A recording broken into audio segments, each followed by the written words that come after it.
Hello friends, मेरा नाम है किशन और आपका स्वागत है मेरे यूट्यूब चैनल पढ़ाने वाले टीचर में। तो हम मैं आप लोगों को आज एक ऐसे मोस्ट इम्पॉर्टेंट डाइवर्सन के बारे में बताने जा रहा हूं जो आपके परीक्षा में आने की संभावना है। ये कई परीक्षाओं में लगातार पूछे भी गए हैं। तो हम आपको आज बताने वाले हैं ओम का नियम। ओम का नियम क्या है? आज हम इसके बारे में आपसे वो सारी चर्चा करेंगे जो इसके अंतर्गत आपसे क्वेश्चन पूछे जाते हैं।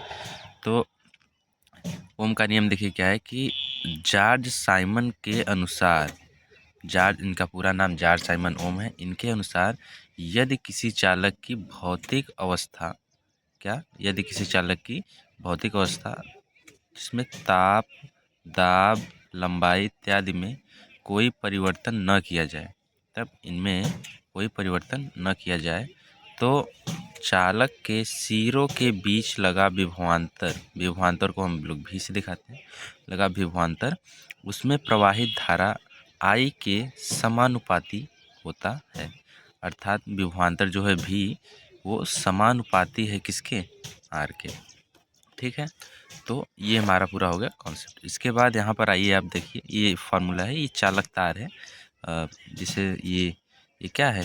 ये है तार। ठीक है, ये तार है, इसमें प्रवाहित धारा है, धारा प्रवाहित है आई और विभवांतर भी है।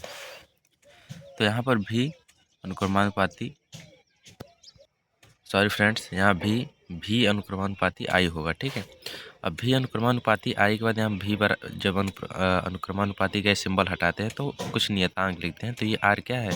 आर भी बराबर आई इंटू आर, जहाँ आर क्या है? नियतांक है, जिसे चालक का विद्युत प्रतिरोध कहते हैं। चालक का क्या कहते हैं? विद्युत प्रतिरोध कहते हैं। ठीक है, उसके बाद हम लोग यहाँ है तो भी आई आ जाएगा नीचे, तो भी upon I equal to R हो जाएगा। ठीक है, यही क्या है? यही ओम का नियम है। क्या है? ओम का नियम है। उसके बाद आते हैं कि चालक के सिरों के बीच लगा विभवांतर भी तथा उसमें प्रवाहित धारा जो आई है, प्रवाहित धारा जो आई है, इसका अनुपात क्या कहलाता है? चालक का विद्युत प्रतिरोध कहलाता है। ये विद्युत का प्रतिरोध है, इसमें लगा ये विभवांतर हो गया और ये क्या हो गया? धारा। इन दोनों के अनुपात को क्या कहते हैं? विद्युत प्रतिरोध कहते हैं। उसके बाद आते हैं कि प्रतिरोध आर जो है, आर का मात्रक क्या होता है? अब जैसे आर बराबर होता है भी अपॉन आई, भी का मात्रक हो गया वोल्ट, आई का मात्रक हो गया एम्पियर। तो आर का मात्रक क्या हो गया? वोल्ट प्रति एम्पियर, या इसी को क्या कहते हैं हम? ओम कहते हैं। इसी को क्या कहते हैं? ओम कहते हैं। अब विद्युत प्रतिरोध जो है वो किन किन कारणों पर निर्भर करता है, इससे रिलेटेड आपके पेपर में क्वेश्चन पूछा जाता है। तो विद्युत प्रतिरोध जो है वो निम्न कारकों पर निर्भर करता है। कौन कौन से कारक हैं? 3 कारक हैं। 3 कारकों पर ये निर्भर करता है। पहला कारक है कि चालक की प्रकृति, चालक की चालक की प्रकृति पर यह निर्भर करता है कि चालक किस पदार्थ से बना है। जिस पदार्थ से बना होता है विभवांतर उसी प्रतिरोध जो है उसमें वैसे ही निर्भर करता है।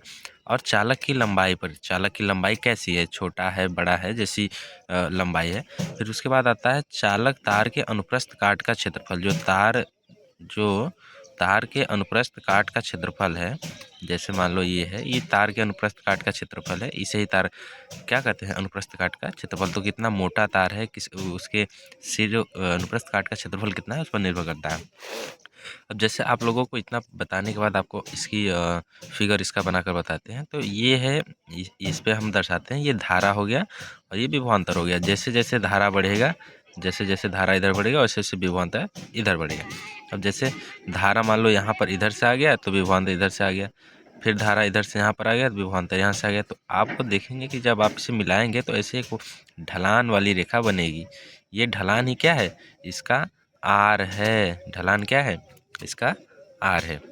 तो अगर आपको हमारा ये वीडियो समझ में आया होगा तो आप हमारे चैनल पढ़ाने वाले टीचर, पढ़ाने वाले टीचर, पढ़ाने वाले टीचर चैनल को सब्सक्राइब कर लीजिएगा और हमें ही ऐसे सपोर्ट कीजिए। ये हमारे वीडियो का ये हमारे चैनल का सबसे फर्स्ट वीडियो है। धन्यवाद।